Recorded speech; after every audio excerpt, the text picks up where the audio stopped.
Deus. Hoje nós temos a presença do querido amigo Eduardo Henrique, que é do Rio de Janeiro, da Agremiação Espírita Francisco de Paula, da Tijuca, correto? E falará para nós sobre arrumando a casa mental para ser feliz. Muito obrigado.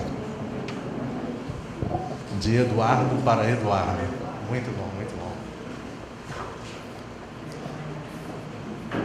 Bom dia a todos. Eu, antes de começar o nosso trabalho, eu queria falar algumas coisinhas. Quando a gente chega, geralmente, para fazer algum estudo, vira e mexe, alguns companheiros já nos conhecem de outras oportunidades, né? E aí tem aquela saudação inicial, aquela coisa: oi, hoje é você que vai falar, como vai, tudo bem? E aí, geralmente, a nossa resposta é no sentido de que, na realidade, não sou eu que vou falar, na realidade, nós vamos falar. Nós vamos falar tem duas vertentes. A primeira vertente atende ao que preconiza Allan Kardec quando diz que os centros espíritas precisam se visitar.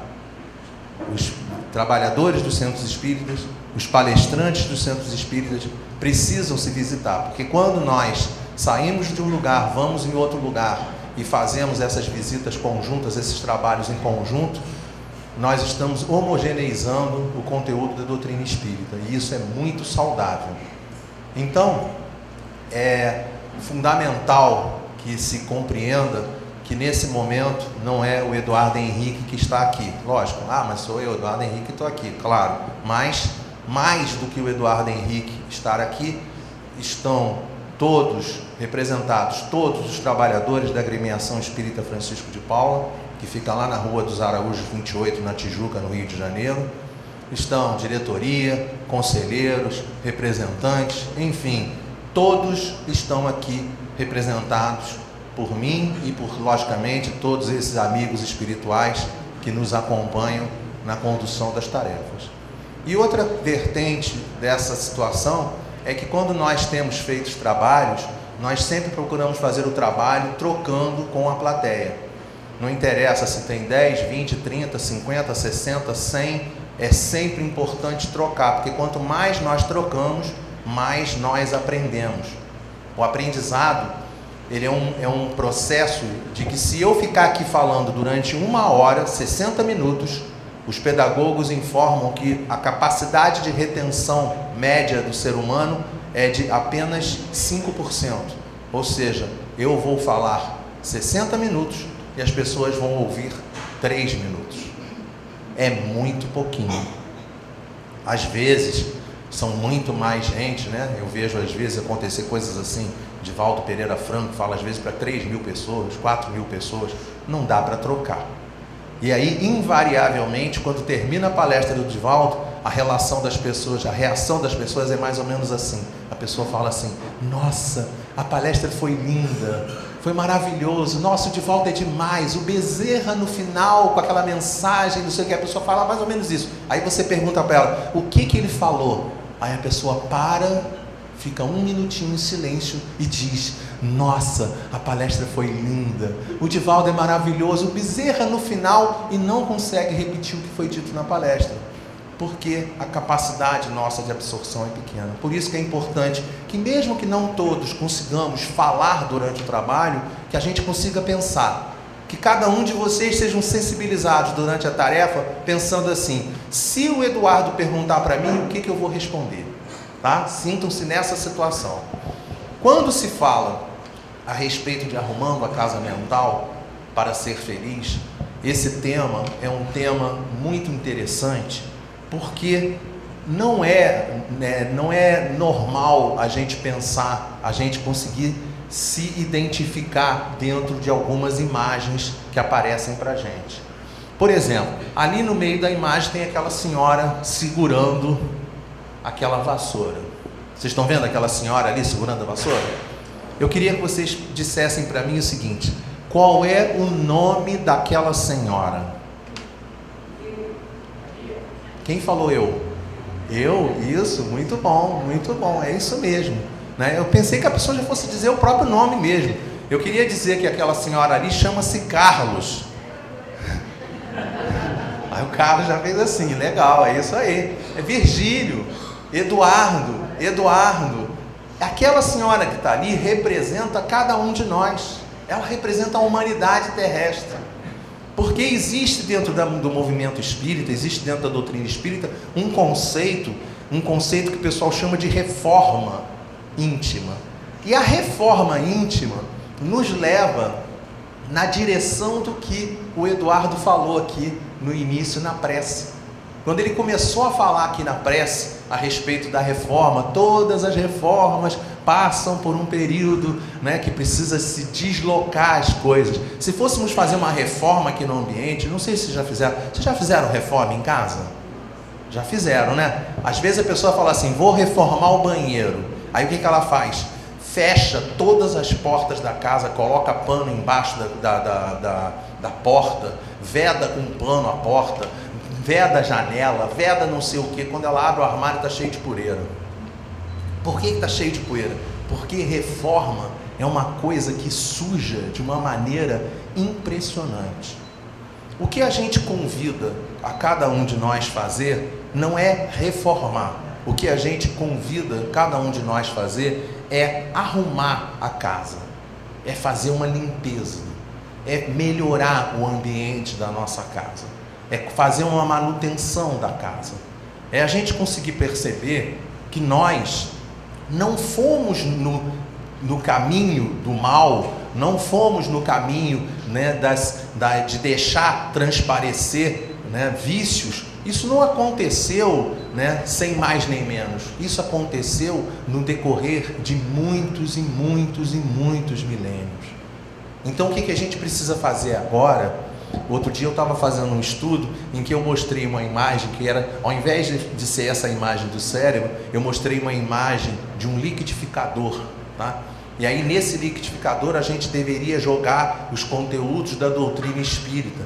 E aí dentro desse liquidificador fazer aquele suco de doutrina espírita. E aí eu perguntei para as pessoas assim, qual é o nome que a gente pode dar para esse suco? Um companheiro, né, engraçadinho, virou e falou assim, detox. Aí eu falei assim, né, não perdi a linha, né? Eu virei para ele e disse, pois o senhor acertou. O nome do suco é detox. Por quê? Porque quando a gente toma esse suco, o nosso objetivo é liberar as toxinas do nosso organismo. Não as toxinas do organismo físico, mas as toxinas do nosso organismo espiritual. Então, da mesma maneira, o que a gente quer fazer quando fala em arrumar a casa mental para ser feliz, o que a gente quer fazer, como está sugerindo a nossa representante no desenho.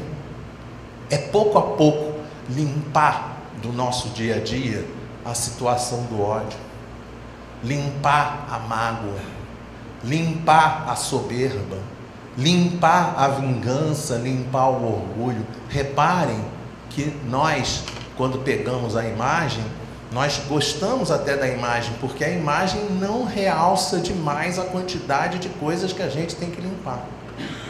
Porque na verdade é muita coisa que a gente tem que limpar.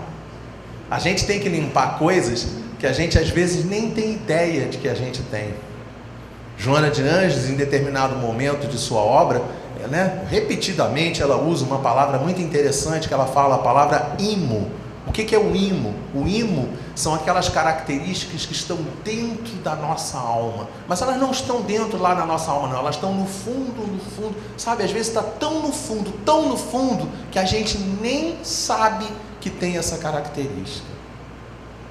Às vezes a pessoa toca o seu dia a dia e fala assim, eu já sou uma pessoa tranquila. Mas ela é tranquila diante das circunstâncias que se apresentam para ela. Coloca essa pessoa, essa mesma pessoa, para viver em circunstâncias agudas, e aí talvez ela vá conseguir representar, vai conseguir mostrar que ela não é mais ainda não está tão tranquila assim como ela acha. Ela, na realidade, precisa passar por determinadas e várias situações no dia a dia. Carlos, eu avanço aqui? Sim. Tá. Eu avanço aqui. Avanço. Tá. Então, nós trouxemos aquela imagem que está ali. Estão vendo? Quem é aquele cara lá? Irmã, quem é aquele cara que está ali? Um monge. Como um monge? Eu. Mais uma vez, eu. Aquele ali é o Carlos, aquele é o Eduardo, aquele é cada um de nós. Todas as imagens vão ter esse significado. A imagem, quando a gente olha uma imagem como essa daqui assim, acreditem, todas as imagens que a gente coloca na tela, o objetivo é sensibilizar os nossos corações e fazer com que a gente parta para dentro da imagem. Cada elemento da imagem não está ali por um acaso, cada elemento tem um objetivo. Então, quando vocês olham aquela imagem, imagine o seguinte: a onda, tá? Como é que funciona uma onda do mar? Ó a onda do mar, ó, a onda do mar.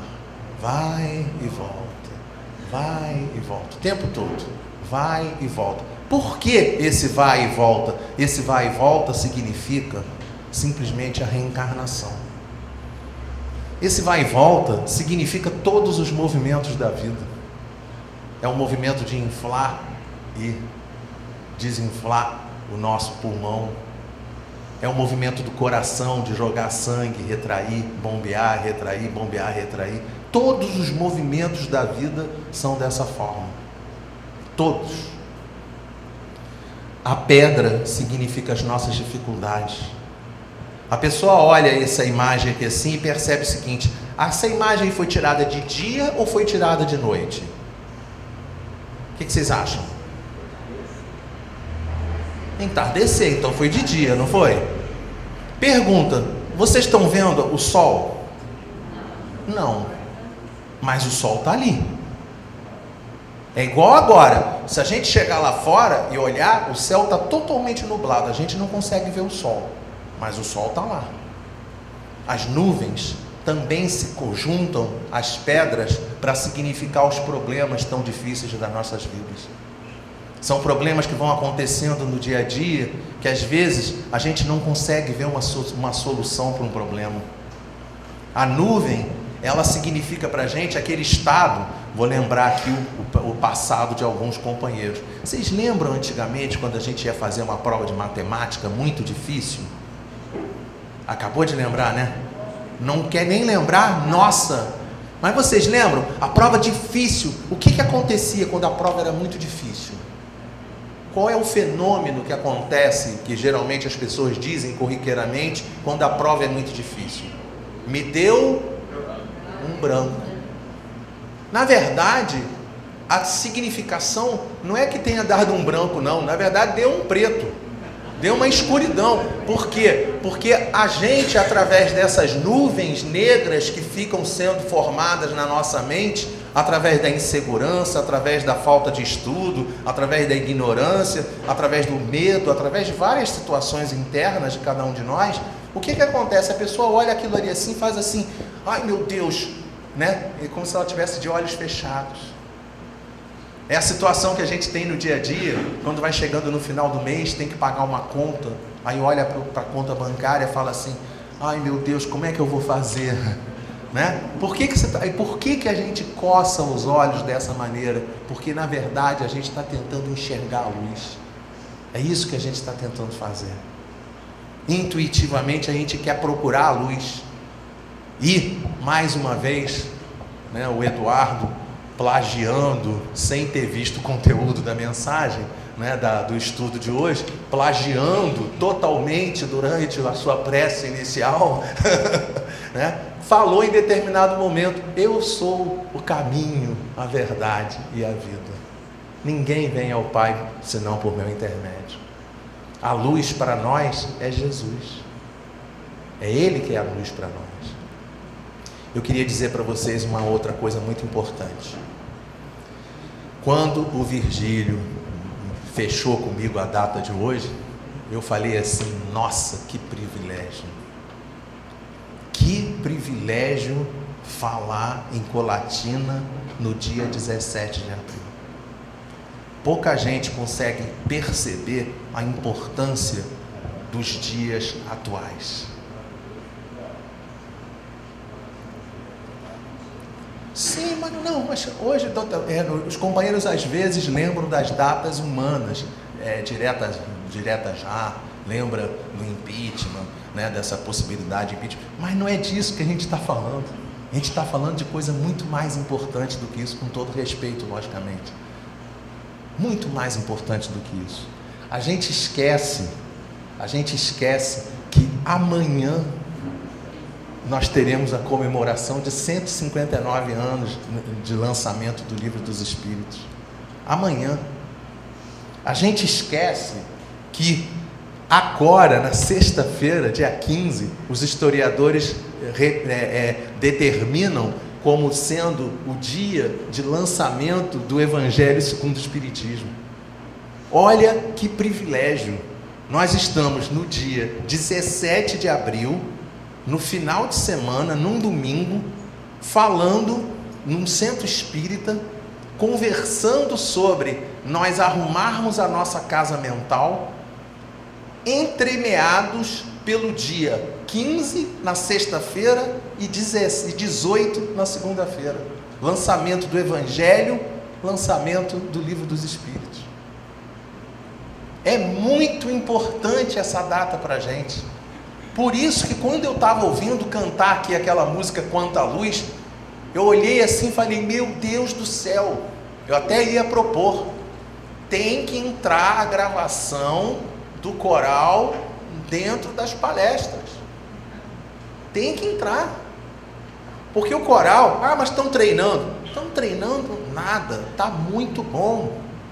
Está muito bom. Naquele momento, a luz que se fez dentro do ambiente, não se tem noção da luz que se fez dentro do ambiente. E nós precisamos perceber isso no dia a dia. Quando a gente quer arrumar a casa mental, a melhor maneira de arrumar a casa mental é utilizar as obras fundamentais da doutrina espírita. É ao invés de despender tempo fazendo, vendo outras coisas em televisão, vendo notícia ruim. Antigamente lá no Rio de Janeiro tinha um jornal para o pessoal da antiga, Alguém aqui já morou no Rio de Janeiro na década de 70? Morava na década de 70, 60, lembra? Vocês vão lembrar do que eu estou falando. A gente tinha uma situação que a gente falava assim, tinha um jornal, não vou dizer o nome do jornal, tinha um jornal que a gente dizia assim, que se a gente pegasse o jornal e dobrasse ele, não vou nem falar o resto, tá? Tinha vários jornais, era tanta notícia ruim, mas era tanta notícia ruim, só tinha notícia ruim. Parece até os dias de hoje. A gente liga a televisão, só tem notícia ruim, não tem notícia boa. Agora, não foi agora, já tem algum tempo, eu estava lá em casa, lá aqui em Marataízes, estava sozinho dentro de casa, e aí passando o dia inteiro sozinho, quando chegou no final do dia, eu falei assim, vou ligar a televisão para poder ficar ouvindo a voz de alguém, Porque a gente fica sozinho o dia inteiro, sozinho entre aspas, Mas aí quer ouvir a voz humana, o calor humano.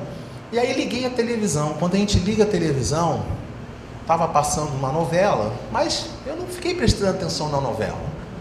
E aí fui lavar a louça. Na hora que eu estava lavando louça, começou a passar um programa muito bom o programa, chamado Big Brother Brasil.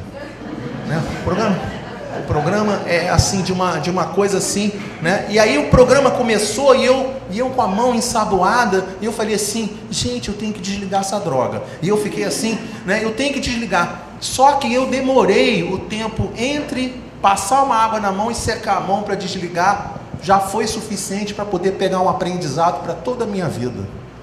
A companheira disse assim, olha que coisa boa, hein? Pra gente todo mundo aprender, hein? Em primeiro lugar, eu. Em segundo lugar, eu de novo. E em terceiro lugar, eu novamente. Aí, gente, eu não esperei nem secar a mão, nem terminar de tirar sabão. Eu corri na televisão, fui lá, apertei o botão. Porque não dá, gente.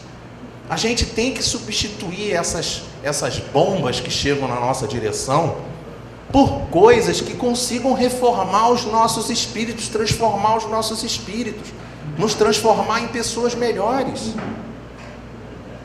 A outra, estava no Facebook. Facebook é muito bom, a gente recebe muitas informações interessantes no Facebook. Mas outro dia a gente recebeu assim, olha que lindo, lindo de morrer. toda vez que você for ofendido. Alguém aqui já foi ofendido? Então, ó, manual de sobrevivência. Toda vez que você for ofendido, jogue uma rosa na pessoa.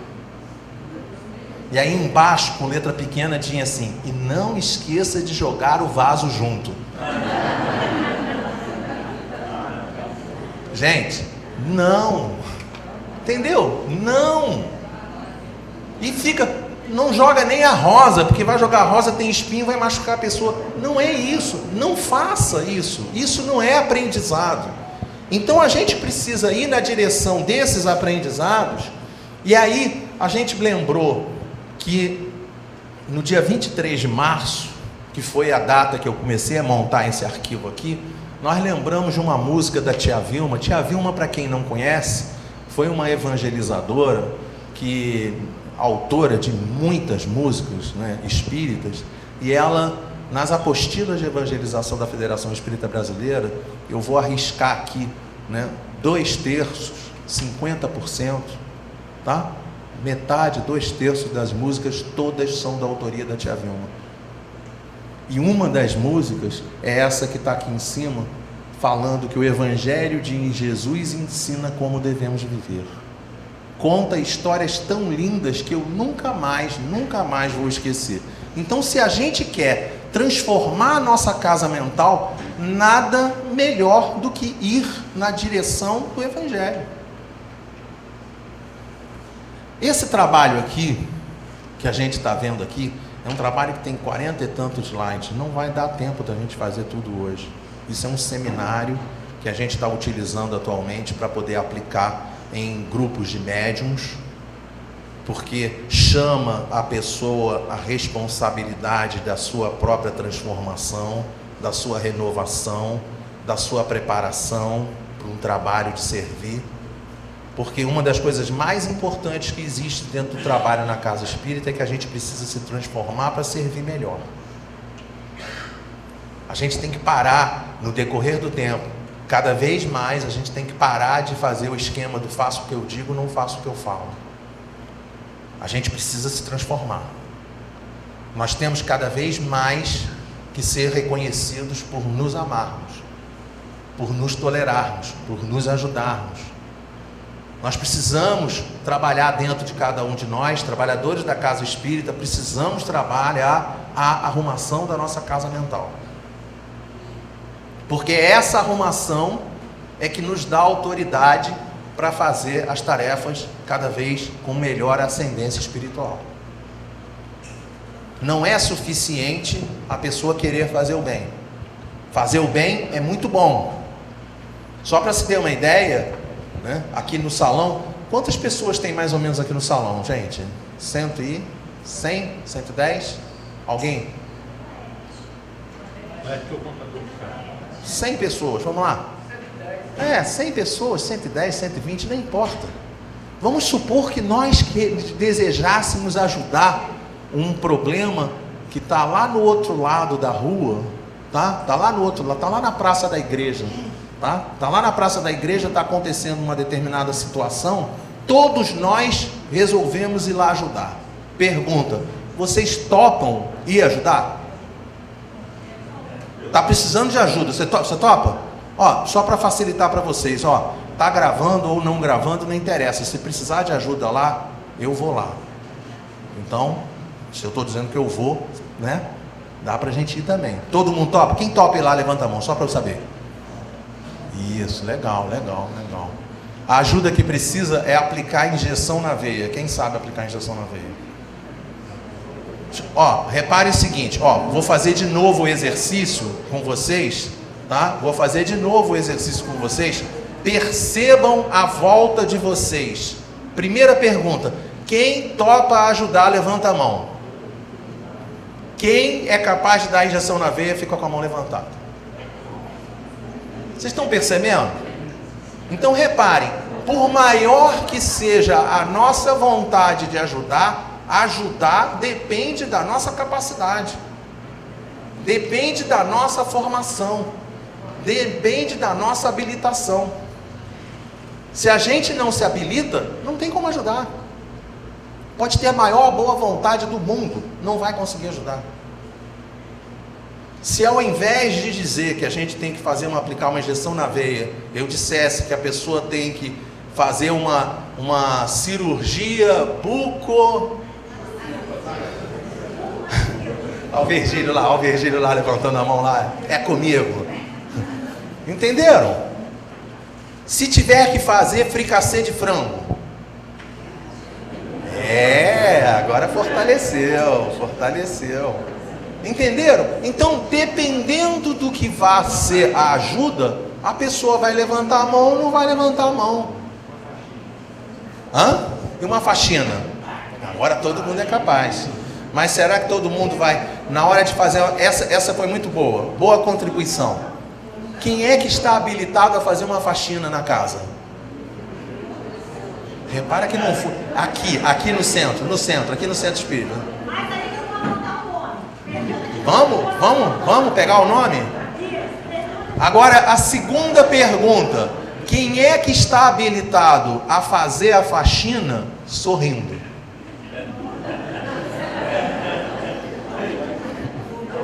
Né? Porque Jesus quando fala conosco, ele não fala conosco, a preocupação de Jesus não é o que a gente faz. A preocupação de Jesus é o que nós fazemos de especial. O de especial é justamente a pessoa fazer o bem, que tem gente que faz o bem.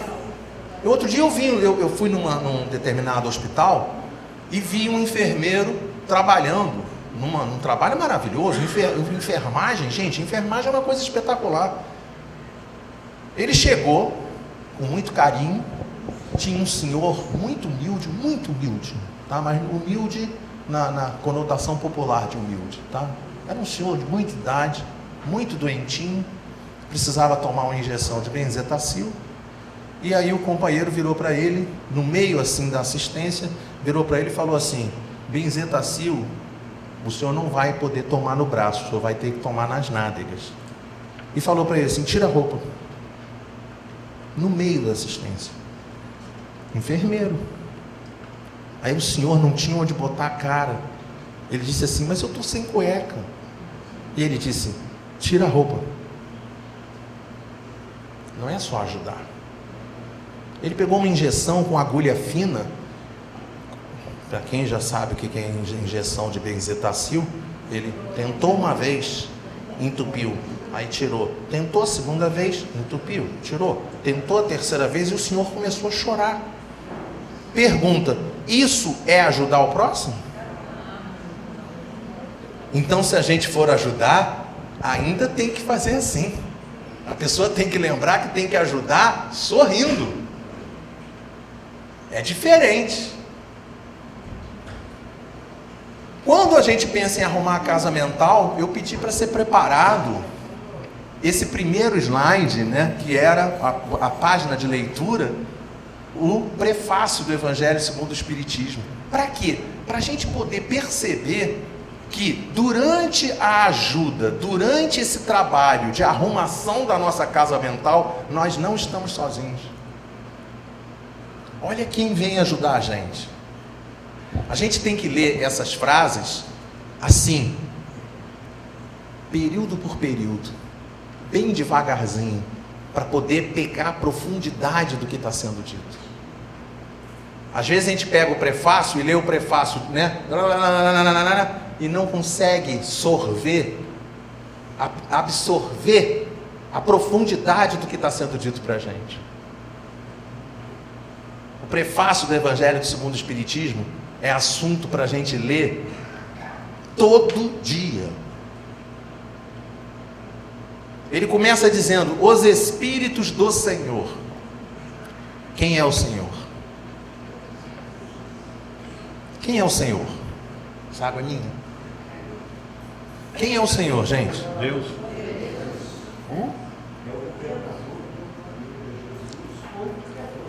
Porque a mensagem no finalzinho dela, ela vem assinada pelo Espírito de verdade, que a gente interpreta como sendo o próprio Jesus.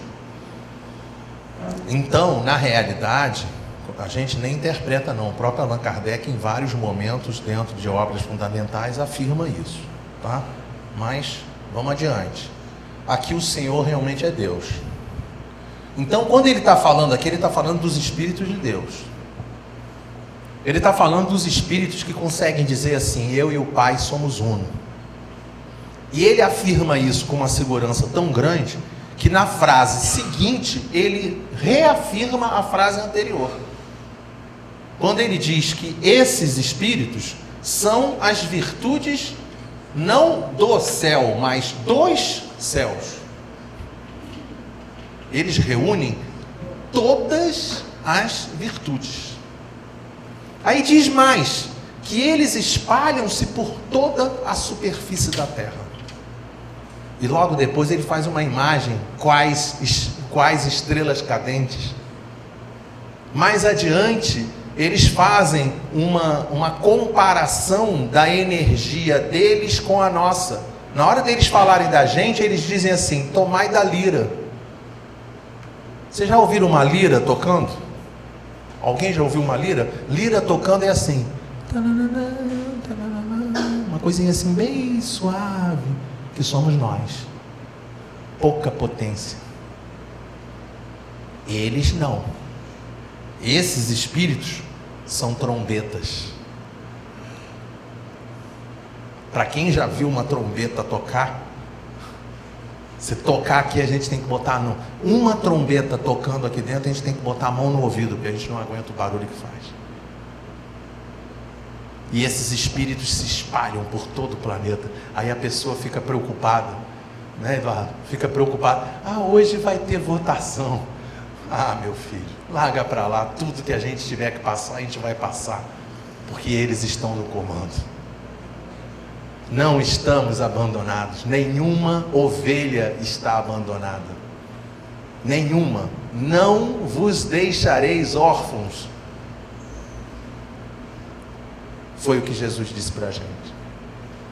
Então a gente tem que pegar esse conteúdo e tem que aproveitar cada um dos capítulos do Evangelho segundo o Espiritismo.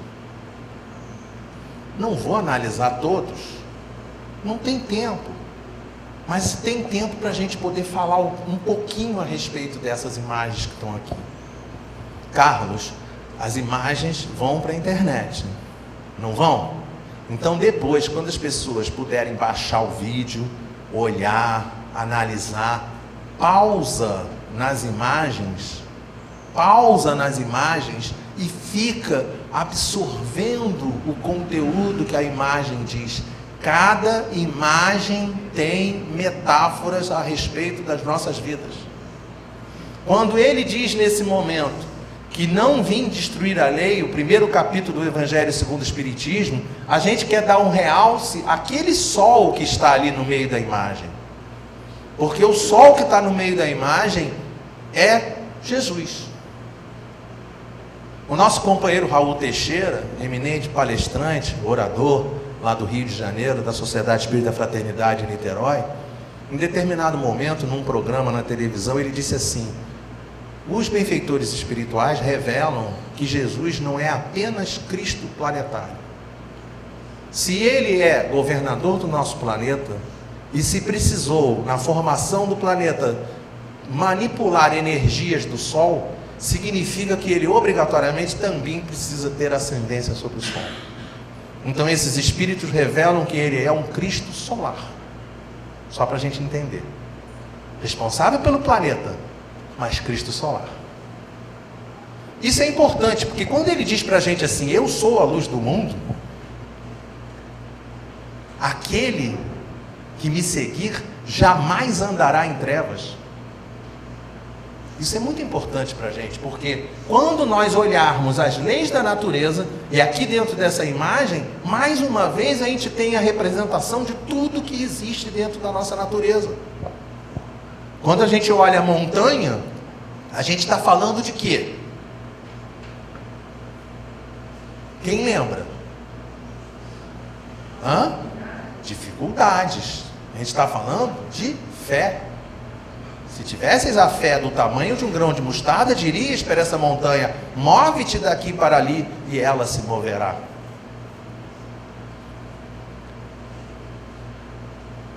Quando a gente faz algumas atividades no Centro Espírita, a gente gosta de mostrar ao vivo como as coisas funcionam, tá? Eu queria uma voluntária para vir aqui na frente ser filmada. Uma voluntária de cabelo longo, uma voluntária de jogging. Ela está aqui na frente. Segura aqui minha mão. Você é forte. Hã? Me puxa. Me puxa. Me puxa. Me puxa. Gente, que menina fraca. Vai, me puxa. Pode ser com as duas mãos? Pode. Não resolveu da mesma maneira. Então, repare o seguinte, tá? O que eu estou tentando mostrar para ela nesse momento? Eu estou tentando demonstrar para ela que eu sou uma montanha no caminho dela. Entenderam? Vocês perceberam que ela não tem força para deslocar a montanha?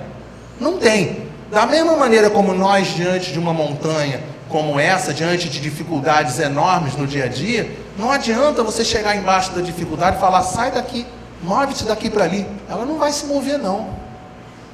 Agora, olha que coisa interessante. Como é que é o seu nome? Bruna. Bruna, eu sou um problema na sua vida. Como é que você faz para superar esse problema? Fala, dê dica para ela. Passa por cima não, gente. Bruna, contorna o problema. Vem, contorna o problema. Isso, Bruna, legal. Agora, observem o que acontece. Olha só uma coisinha. Olha que coisa importante. Por que Jesus diz: move-te daqui para aí, move-te daqui para ali, e ela se moverá? Na hora que ela, Bruna, está aqui em relação a essa montanha, Eduardo, eu estou parado em relação a ela. A partir do momento que ela se movimenta, olha o que acontece quando começa a andar. Eu estou me movimentando em relação a ela. Entendeu? Eu estava na frente dela. Obrigado, Bruno. Obrigado. Já pagou o mico junto comigo. Legal. Então, o que a gente tem que entender? Que quando nós estamos diante de algum problema, a gente tem que ir adiante. A gente não pode parar. Não pode parar. O professor Celestino já veio aqui, Severino Celestino já veio aqui. Deve ter falado com vocês a respeito do Ashley. Deve ter falado. Do Macarió e do Ashley. O Bem-aventurados. Que diz pra gente assim: segue adiante, não para, não pode parar. Então, para que nós possamos exercer a nossa fé do tamanho de um grão de mostarda, nós precisamos nos deslocar. Não pode ficar parado. Tem que se encher de força, de energia, de esperança, de vontade, e ir na direção da solução dos seus próprios problemas. Perdeu o emprego? Telefona para os amigos, procura parente, procura tio, avô, colega, primo, amigo, bota anúncio no jornal, vai estudar, se apresenta direito, faça todo o possível para ter uma recolocação. Não fica parado, não fica se lamentando. Recebi hoje de manhã aquela mensagem falando para o nosso companheiro, dando a história, da biografia do nosso companheiro Jerônimo Mendonça. Todo mundo conhece essa história? Que ele, com a hemorragia monstruosa na região do abdômen, do ventre, vai na direção de Chico Xavier. Chico vai lá, estanca a hemorragia e logo depois fala para ele: essa hemorragia que está aí, Jerônimo, só para a gente lembrar, mesmo na época ele ainda não era cego, mas Jerônimo Mendonça, do pescoço para baixo não tinha movimento. Conheceu, né? Conheceu. Então você lembra disso. Olha só, do pescoço para baixo não tinha movimento, e do pescoço para cima era cego. Vocês estão entendendo? Aí eu pergunto para vocês o seguinte: diante dessa situação, quem é que tem problema mesmo, hein? Compreendem? Agora, o Jerônimo Mendonça, o Chico fala para ele: isso que está acontecendo contigo é um problema de autopiedade. É um problema de ficar se lamentando. Eu sou o coitadinho. Não para. Bruna, não para. Se tiver com um problema na sua frente, não passa por cima não. Entendeu? Dá uma contornada, larga para lá, perdoa, vamos em frente. É assim que eles ensinam para a gente. E esse ensino já está conosco desde muito tempo. É que a gente não está acostumado a estudar. Vocês já ouviram falar de um livro chamado Deuteronômio? Já ouviu falar? Quem foi o autor do Deuteronômio? Quem lembra? Moisés. É um dos 5 livros da Torá. Tá? O Deuteronômio provavelmente diz os historiadores que foi escrito por Moisés. Só para a gente ter noção, lá em Deuteronômio tem a lei de amor completinha. Então, na realidade, quando nós não sabemos fazer alguma coisa relativa ao amor, a gente não está aprendendo o amor a uma encarnação, não. A gente já está ouvindo a respeito do amor há 3.300 anos. Uma vez eu estava dando uma palestra. Quando terminou a palestra, eu pedi para fazerem uma avaliação. Aí uma companheira levantou a mão e disse assim: olha ela, hein? Eu achei que o senhor foi muito repetitivo. Aí eu disse para ela assim: muito obrigado. Aí ela disse para mim: isso é uma crítica. Aí eu respondi para ela: muito obrigado. Por quê?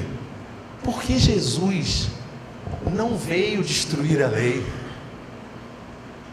A lei que a gente tem que cumprir para poder se transformar em pessoas do bem já está conosco há 3.300 anos. Há 3.300 anos que a gente está ouvindo falar: não matarás, não matarás, não matarás, não matarás, não matarás, não matarás, não matarás. Estou sendo repetitivo. Não matarás, não matarás, não matarás, não matarás. O que a gente faz? A gente diz assim: ah, mas eu não mato. Não mata da maneira tradicional.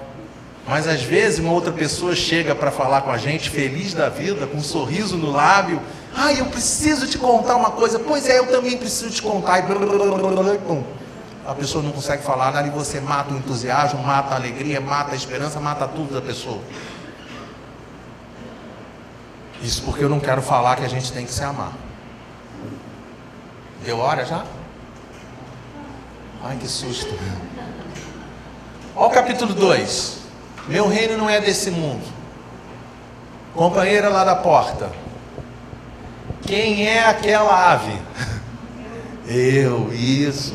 Por quê? Porque nós precisamos alçar voo. Todas as referências que Jesus faz, ele fala que vai subir em algum lugar. Quando vai começar o Sermão do Monte, tem uma situação que é apoteótica. O primeiro versículo do Sermão do Monte, Mateus capítulo 5, versículo 1, quando ele começa, ele diz assim: Jesus, olhando a multidão. Quem é a multidão? Nós. Jesus, olhando a multidão, sobe no monte e se senta. Exatamente da mesma maneira que nós fazemos na casa espírita quando vamos começar uma reunião. Que a gente vem aqui na frente, faz uma prece e diz assim: vamos elevar os nossos pensamentos a Deus. Só que a gente espera que a gente eleve o pensamento a Deus e se sente. Nós temos que manter o pensamento elevado, porque mantendo o pensamento elevado nós conseguimos aumentar a nossa capacidade de absorção. Aumentando a nossa capacidade de absorção, a gente se prepara melhor, a gente se transforma mais. Se transformando mais, a gente passa a ser espírita. Então, o que a gente precisa fazer é entender Jesus dizendo para a gente assim: conhecereis a verdade. E a verdade vos libertará. Tem que entender que não é isso que está aqui só. Não é, mas espera aí, viver na Terra não é importante? Claro que viver na Terra é muito importante, é onde nós estamos encarnados no momento. Mas a gente tem que ver além. A pessoa que está no primário e fica no primário, né? Primário não existe mais, agora o nome é ensino fundamental. A pessoa que está no ensino fundamental, eu ia falar ginásio científico, não existe isso não. Desculpa, gente, né? Fazer o quê, né? Tá? Mas a pessoa que está no ensino fundamental e se fixa no ensino fundamental, ela não consegue ir para frente. A gente tem que ir para frente. Tem que buscar novas soluções, tem que caminhar, não pode parar, não parem. Reinvente-se. Está difícil, dá a volta. Não fica parado. Há muitas moradas na casa de meu pai. Na hora que eu olhei isso daí, eu pensei no Brasil. Porque Deus é brasileiro, lembram disso? É lindo, né? Na hora que eu pensei em Deus brasileiro, eu pensei assim: gol da Alemanha. Aí enquanto eu fiquei pensando que o Deus é brasileiro, gol da Alemanha. Aí eu falei: ai meu Deus do céu, acho que Deus não é brasileiro. E gol da Alemanha, e por aí vai. Deus não é brasileiro, gente. Deus é brasileiro, Deus é alemão, Deus é francês, italiano, brasileiro, argentino. Deus é de tudo, Deus é de todos, encarnados e desencarnados. Deus é dos marcianos, é da galáxia, é das outras galáxias, do universo, quantos universos tiver. Inteligência suprema, causa primeira de todas as coisas. Esse é Deus. E a gente tem que conseguir entender isso. A gente tem que começar a olhar isso. Mais uma vez, se ficar parado no ensino fundamental, não consegue enxergar o todo. Capítulo 4, ninguém poderá ver o reino de Deus se não nascer de novo. Ó, esse sorriso que está aqui, esse é o sorriso que a gente espera do servidor do Cristo. Esse é o sorriso do renascer. Esse é o sorriso do renascer, não apenas da água, como renascer a cada dia. Ontem não deu certo, tenta de novo hoje, de maneira diferente. Toda vez que eu penso em não dar certo alguma coisa, eu lembro de arroz. Hã? Arroz? Você já fez arroz alguma vez na vida? Já fez? Muitas? E na primeira vez como é que ficou? Horrível. Entendeu? É exatamente essa que é a questão. Aí a pessoa faz o arroz, né? Eu tenho um caso familiar, né? Minha mãe deve estar me vendo nesse momento ao vivo, né? Beijo, mamãe. Então, a minha mãe conta um caso, né? Que quando ela fez arroz a primeira vez para o meu pai, o arroz ficou colado no fundo da panela, né? Aquela coisa que ele, né? Queimou, né? Queimou, fazer o quê, né? Aí meu pai pegou, depois comeu o arroz e falou assim: ai, como eu gosto de arroz queimadinho. Isso é lindo, gente, o amor é lindo, né? Isso é lindo. Agora tem umas panelas boas, não tem?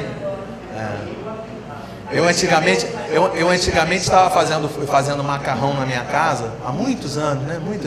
Aí eu estava fazendo macarrão, aí fiz um macarrão. Aí quando eu terminei, tinha um companheiro do meu lado, ele virou para mim e falou assim: naquela época tinha que lavar o macarrão, né? Dizem que isso é um sacrilégio, os italianos dizem: quer lavar macarrão? Mas né, eu não lavava o macarrão e não fazia muita água no macarrão, então ficava aquela gororoba, aquele troço tudo junto. Se eu tivesse parado, eu não conseguiria fazer macarrão hoje.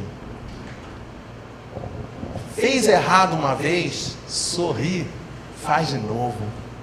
Fez errado a segunda, sorri, faz de novo. Fez errado a 1000ª vez, continua ruim, troca a receita, compra outra panela, faz alguma coisa, mas não para. Compreendem? Muda. Ao invés de fazer, não sei fazer, não sabe fazer. Tem gente que não sabe fazer algumas coisas. Nós não somos obrigados a saber tudo. Não somos. Às vezes a pessoa chega no e fala assim: eu quero tanto participar do coral. Não tem isso? Né? Aí a pessoa começa a cantar e a gente diz assim: você não quer organizar o computador, não? Compreende? Passa a pessoa para uma outra atividade. Controla as músicas que vão e edita os arquivos. Fica na mesa de som. Dá uma atividade diferente, mas não para. precisamos renascer e precisamos gostar de renascer. O Cristo Consolador, a imagem está um pouco fraca, está um pouco escura, mas essa imagem aí, depois na internet o Carlos vai editar e vai colocar a imagem original. É o Cristo mostrando para a gente que ele podia, como governador no planeta, como Cristo solar, como Cristo planetário, podia perfeitamente nascer nas melhores condições possíveis e imaginárias, mas nasceu no código de maior simplicidade e humildade possível. Lá na manjedoura, no lugar mais humilde possível, longe, abandonado de tudo. Mas na verdade não estava abandonado e não estava longe, estava na verdade próximo, estava muito pelo contrário, era ele que estava no comando o tempo todo. Então são coisas que a gente precisa aprender. O Cristo Consolador é um dos capítulos mais lindos, se é que a gente pode falar sobre capítulo lindo no Evangelho segundo o Espiritismo. Os capítulos que falam sobre as bem-aventuranças. Bem-aventurados os aflitos. Olha o nosso companheiro Severino Celestino aí na imagem da tela. Olha aí. Ontem o lápis está inteiro, hoje quebrou. Está difícil, meu filho? Então faz o seguinte, já faz as duas pontas, aponta outra vez o lápis e vai em frente, não para não. Tem gente que quando quebra fica assim, ai meu Deus, quebrou, ai, aí fica. E não sai do lugar. Não é fácil também às vezes sair do lugar não, tá? Lembra quando eu falei lá no início que a gente tem que se preparar para poder viver a situação do dia a dia? Não basta falar. Eu me lembro, sempre quando eu vejo essa imagem aqui, eu me lembro de uma palestra que eu estava fazendo com os companheiros, aí eu dizia para eles assim, a gente precisa entender que o mundo espiritual é o mundo fundamental, é o mundo primeiro. Esse que é o mundo mais importante. Por isso que todas as recomendações que chegam para a gente, eles dizem para a gente, cuida da tua situação do dia a dia, cuida da tua vida material, mas cuida da tua vida espiritual. E aí eu falava para as pessoas, larga um pouquinho a vida material para lá, vamos começar a prestar atenção na nossa vida espiritual. E falei isso durante a palestra, 1 hora falando a respeito disso. Aí eu desci, fui na direção do meu carro. Quando eu cheguei no lado do carro, um pouquinho antes tinha passado um caminhão, manobrou em cima do carro. E ele fez assim, ó, lá da lanterna traseira até o farol, ele fez assim, ó, levou toda a lateral do carro. Fez assim, eu não sei se vocês estão entendendo. Vocês imaginem como se fosse um bolo, o carro era um bolo, só que não era um bolo, era o carro. E o caminhão era uma espátula que pegou aquele, fez assim, ó. O carro estava aberto. Olhando assim, a gente via os bancos totalmente, lindo de morrer, né? Uma obra de arte. Agora imagina você terminar uma palestra sobre se desligar das questões materiais, ir em direção às coisas espirituais. E aí eu desço, eu olho o meu carro e falo assim, um a um, graças a Deus tinha menos gente na palestra. Você já imaginou se fosse aqui em Colatina? Todo mundo passando, olhando para mim, esperando a minha reação. A minha reação, eu vou contar para vocês. A minha reação foi a reação de um ser humano. Eu aprendi assim, quando tudo estiver difícil, conta até 10. Aí eu fiquei 1, 2, 3, 4, 5, 6, 7. Aí chegou no 10 e falei, é melhor continuar. 11, 12, 13, 14, 15, 16. Eu fui até 1.897.925.340. Contando, para poder aquilo passar. Porque é muito difícil, às vezes, a gente conseguir exemplificar as coisas que a gente aprende. Mas isso não quer dizer que a gente não tem que tentar. Mesmo que tenha que puxar com as duas mãos. Mesmo que descubra que não dá conta, para poder aprender que tem que dar a volta. É isso que a gente precisa fazer. E ele fala isso para a gente no Bem-aventurados os aflitos, no capítulo 5. Ele fala de bem-aventurados os pobres de espírito. Tem um item dentro do capítulo 7, orgulho e humildade. Sensacional. Sensacional. Uma companheira uma vez estava no centro espírita, e ela disse assim, eu estou tão feliz, Aí a outra virou para ela e falou assim: por quê? Aí ela disse: o meu marido está indo num centro de Umbanda. Aí a outra: fique tranquila, daqui a alguns anos ele vai evoluir e chegará à casa espírita. A gente às vezes não percebe o quanto que a gente tem preconceito. A gente fala tanto de preconceito, a gente não consegue perceber o quanto que a gente tem preconceito. Depois, dever de casa, deem uma olhada quem são os autores, os espíritos autores da mensagem Orgulho e Humildade. Um padre e um bispo. 2 religiosos católicos dentro do Evangelho segundo o Espiritismo, falando a respeito de orgulho e humildade. Para quê? Para lembrar para a gente assim, ó, atenção espíritas, menos. Nós não somos os detentores da verdade do universo. Nós somos os detentores da nossa verdade, da verdade que nos satisfaz. Tem muita água para rolar. A quantidade de vezes que no livro dos espíritos, os espíritos superiores dizem para a gente assim: vocês ainda não estão preparados para ouvir a respeito disso. Não é uma vez ou duas, várias vezes eles dizem isso. Mas a gente adora cantar de galo. A gente gosta tanto de cantar de galo que quando eu botei essa imagem numa palestra, uma companheira virou e falou assim: mas isso não é uma galinha? Aí eu falei: gente, se é uma galinha ou é um galo, não importa. O que importa é que a gente tem que transformar a nossa maneira de ser. É isso que importa. Bem-aventurados os puros de coração, deixai vir a mim os pequeninos. Ai, essa imagem é linda. Também veio pelo Facebook. Como me sinto quanto me lembro que Deus cuida de mim. Olha o sorrisinho, gente. Olha que sorrisinho. Olha, quando está bem nítido, é lindo. Que a gente vê aquela banguelinha, bem banguelinha. Gente, é muito gostoso. Ah, deve estar recebendo. Não deve estar recebendo alguma ajuda? Não deve. Não deve estar percebendo? Não deve. Não deve estar percebendo que está recebendo energia? Olha lá o nosso querido Armandinho, né? Está lá na internet também. Existem vários problemas de visão: miopia, estrabismo, astigmatismo. Daí o Armandinho fala para o pai dele: raiva. Com raiva a gente enxerga tudo errado. Né, Eduardo? Pro dia de hoje então nem se fala, né?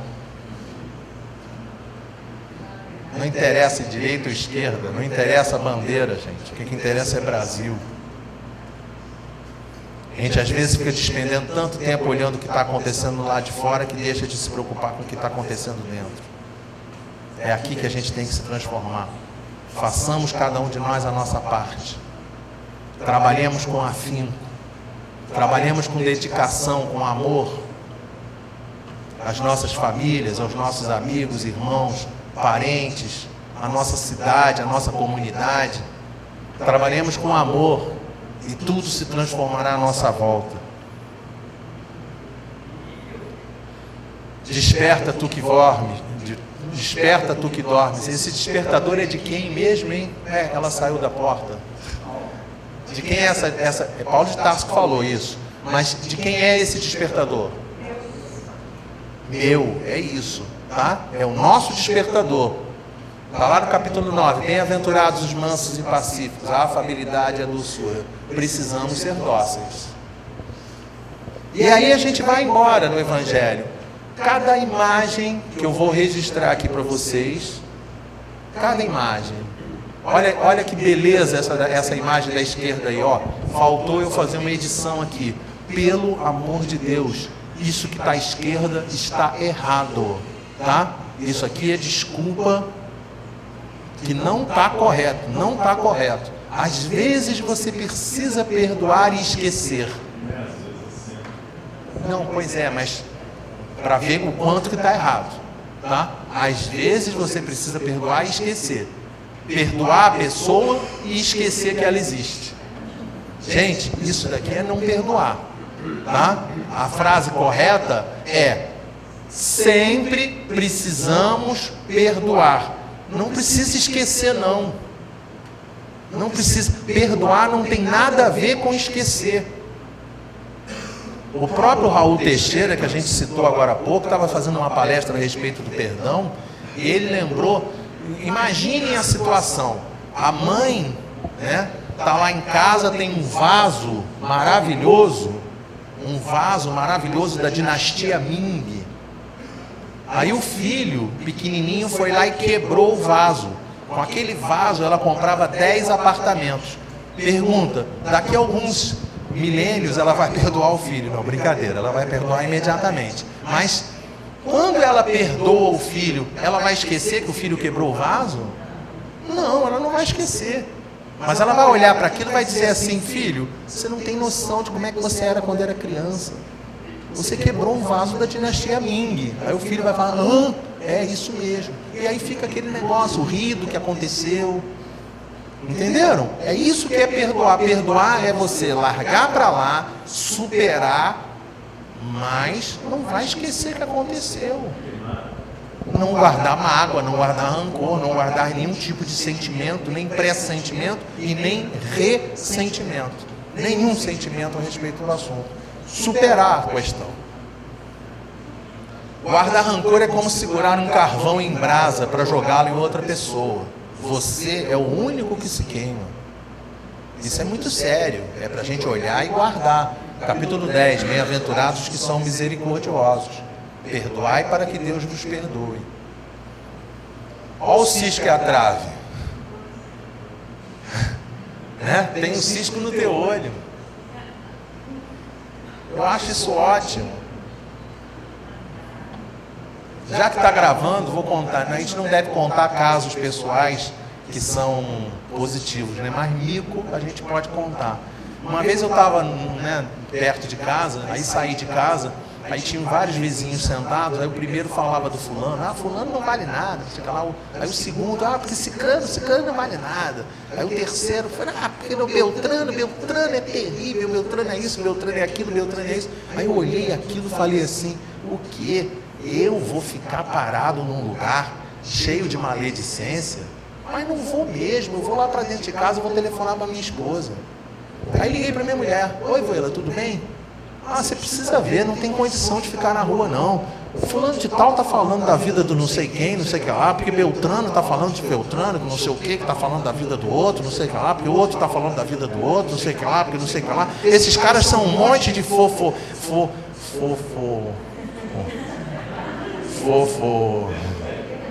Aí ela no outro lado: esses caras são muito fofoqueiros, são muito fofoqueiros. Somos nós. A gente fala que o outro é fofoqueiro e fica fazendo fofoca. Menos. Vamos em frente. Rótulos foram feitos para produtos, não para pessoas. Para com esse negócio de rotular seu companheiro, sua pessoa que está do seu lado. Quer conversar com uma pessoa? Nunca converse dizendo para ela: você é assim. Fale de fatos, mas não diga que ela é assim ou é assado. Nós não temos direito de rotular as pessoas. Olha o Ashley e o Avante Macarioli lá do professor Celestino. Amar o próximo como a si mesmo, a lei do amor. Amar cura. Várias imagens, tá? Ao invés da amargura, amar cura. Amai os vossos inimigos, retribuí o mal com o bem. Capítulo 13, não saiba a vossa mão esquerda o que dá a vossa mão direita. Fazer o bem sem ostentação. Selfie não foi feito para fotografar a caridade.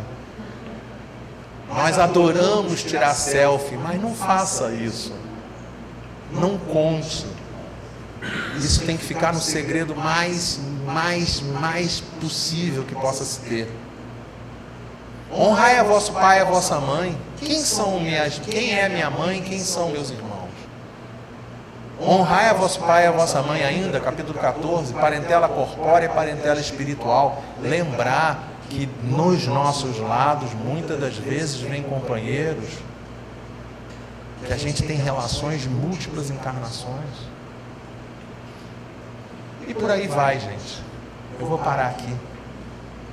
Tá?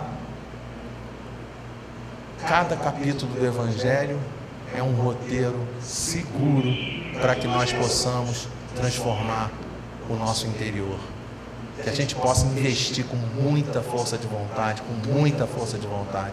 Participem de grupos de estudo, participem de leitura em conjunto, façam todo o possível para se aproximarem da doutrina espírita da melhor maneira possível. Porque, afinal de contas, está escrito para a gente que reconhece-se o verdadeiro espírita pela sua transformação moral e pelo esforço que faz em domar as suas más inclinações. Que Deus abençoe a todos nós.